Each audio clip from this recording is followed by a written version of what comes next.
Bienvenue à l'école des titans, l'école faite pour regrouper les personnes spéciales et différentes et qui désirent avoir une vie au-dessus du soleil et des étoiles. Sur cette chaîne, nous vous aidons à développer votre mental et votre portefeuille. Alors, si vous êtes nouveau, pensez à vous abonner pour participer à l'aventure.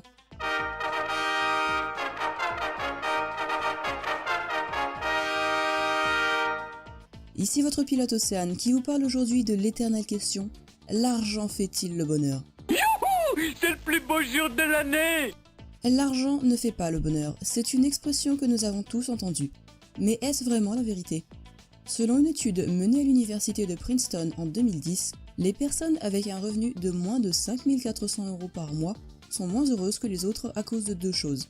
Le stress sur le sujet des dépenses et des factures. C'est une pression que nous aurons tous connue je pense, la pression de ne pas savoir si à la fin du mois il y aura assez d'argent. Et la deuxième chose, c'est l'effort et le temps nécessaire aux corvées, tels que le ménage, les courses, etc.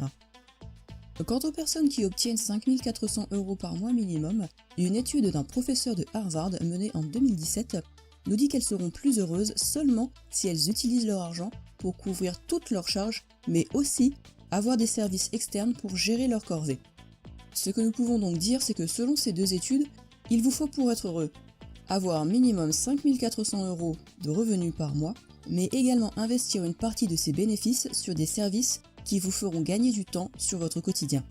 Mais dans cette vidéo, nous allons rester un peu critiques. Pouvez-vous réellement être heureux du moment que vous gagnez 5 400 € par mois et que vous pouvez vous payer des services externes? Imaginons notre nouvelle mascotte Georges l'extraterrestre qui gagne ce salaire et qui emploie un service de ménage à domicile, un service de livraison de courses et même un service de cuisine à domicile. Il ne fait donc pratiquement aucune corvée. Mais pour obtenir ce salaire, il doit devenir l'esclave d'un travail qu'il déteste et ne passer aucun temps entre amis ou en famille. En fait, Georges est entré dans le piège de ce que l'on appelle la rat race, c'est-à-dire la course vers le salaire le plus élevé possible, peu importe le temps nécessaire à passer au travail. Et c'est un piège dans lequel il est très facile de tomber aujourd'hui. En effet, les campagnes marketing de notre siècle sont particulièrement agressives et nous incitent de plus en plus à acheter des objets de luxe et à vivre dans le faste. Et en face de cela, l'école nous dirige plus vers des emplois de salariat, c'est-à-dire des emplois dans lesquels nous allons troquer pour une entreprise notre temps contre un salaire. Et la rat race, c'est donc de rentrer dans ce groupe de personnes qui courent après les augmentations de salaire et les promotions qui rognent toujours un peu plus sur leur liberté. Georges est-il alors vraiment heureux avec tout son argent? En effet, il le sera sûrement un peu plus que quelqu'un qui ne peut pas se permettre d'externaliser ses corvées. Mais ce n'est pas encore optimal, car il lui manque un élément crucial, la liberté temporelle.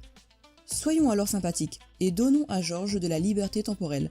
Donnons-lui par exemple un CDI de 20 heures par semaine seulement. Mais cette fois-ci pour un salaire de 1 500 € par mois. En revanche, avec ce salaire, c'est bye bye aux prestations externes et bonjour aux corvées, et aux fins de mois difficiles avec son train de vie. Nous pouvons alors déduire que Georges n'est toujours pas heureux, car il lui manque maintenant un autre élément, la liberté financière. Donc, pour finir, nous pourrions conclure en réalité que le bonheur est égal à la liberté financière et temporelle. Et les deux ingrédients de cette liberté sont l'argent et le temps. C'est à ce moment que rentrent sur scène des livres tels que La Semaine de 4 heures, dont nous parlerons certainement sur cette chaîne. Il s'agit de livres qui expliquent justement que le bonheur s'obtient par un juste milieu entre l'argent et le temps. Argent plus temps égale liberté, et donc bonheur. Mais nous devons garder en tête que ces éléments n'ont pas une valeur universelle pour nous tous. Ce que je veux dire, c'est que Georges aura peut-être une vision de la liberté financière et temporelle différente de la vôtre. Peut-être que ce que Georges veut, c'est habiter dans un rooftop de New York à 5 000 € par mois et avoir un cuisinier à domicile et le tout en ne travaillant que 30 heures par semaine. Sa définition de la liberté est donc d'avoir un salaire conséquent, plus 138 heures de temps libre par semaine. Et au contraire, peut-être que pour vous, la liberté, c'est d'avoir une hutte sur une plage, donc peu d'argent nécessaire, et ne travailler que 4 heures par semaine, donc avoir beaucoup de temps libre en mode étoile de mer. Il y a une multitude de combinaisons argent-temps possibles selon vos objectifs, et une multitude d'astuces que nous verrons d'ailleurs sur cette chaîne pour réussir dans votre recette gagnante. En conclusion, l'argent fait-il le bonheur? Non. Mais il y participe, car la liberté fait le bonheur et l'argent participe à la liberté.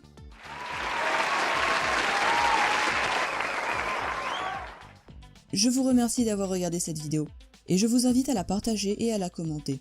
Sur ce, je vous souhaite une excellente matinée, une excellente journée et une excellente soirée.